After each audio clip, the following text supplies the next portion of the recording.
What's up, guys? It's Brad from Brad's Tree, and today I got a tree felling challenge for you. Alright, guys, so here's the challenge. This is exactly 36 inches wide. It's the width of a gate, and I picked a spot that is 20 feet away from the base of the tree that we're going to fell. Alright, so this is the tree I'm felling right here, and I'm going to be falling it right through there. As you can see, it's about 20 foot away from there. Now, here's the thing. You can set up your cones, you can do all that, but once you make your notch in a tree, you can't edit, you can't cut the video or anything like that. That way we know you're for real.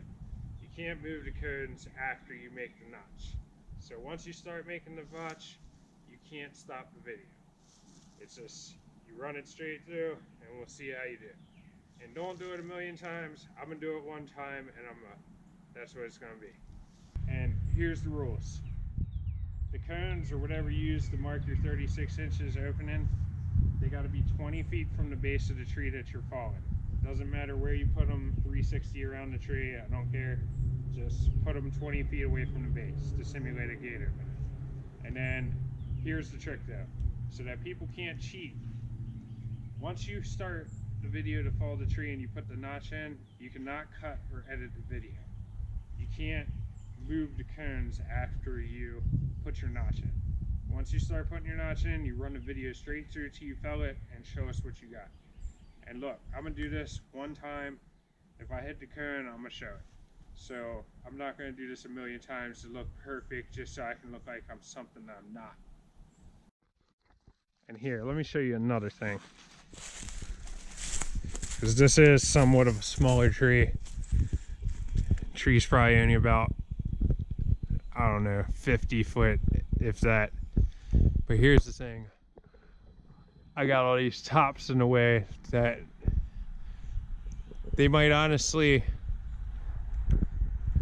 affect the way the tree comes down. So I like that. It's a challenge. Let's look over here. Alright. Here's the dead tree. There's the cones 20 feet from the base.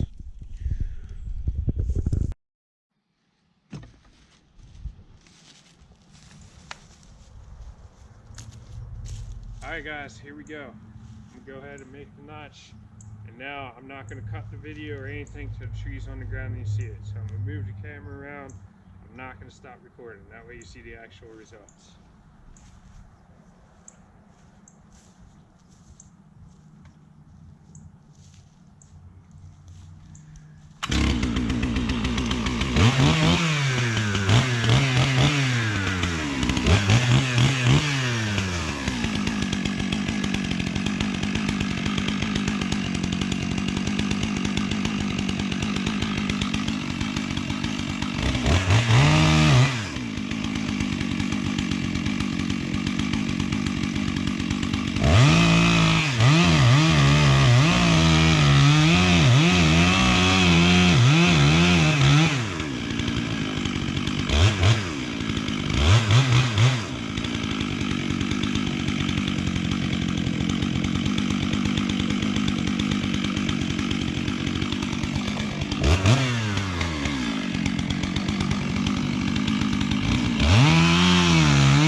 Now remember, can't move the cones.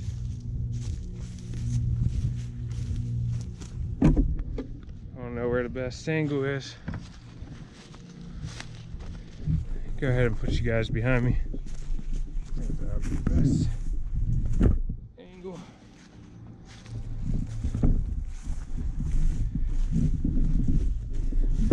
Remember, I'm not going to stop recording. I'll come back over and show you the results. Straight up honest.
Alright, so these are my God honest results. First try.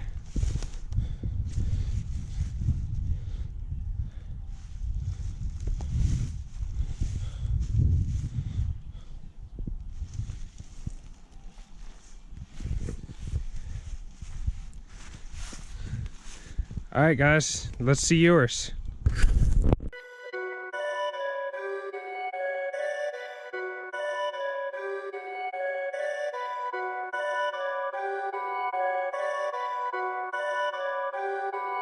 Perfect.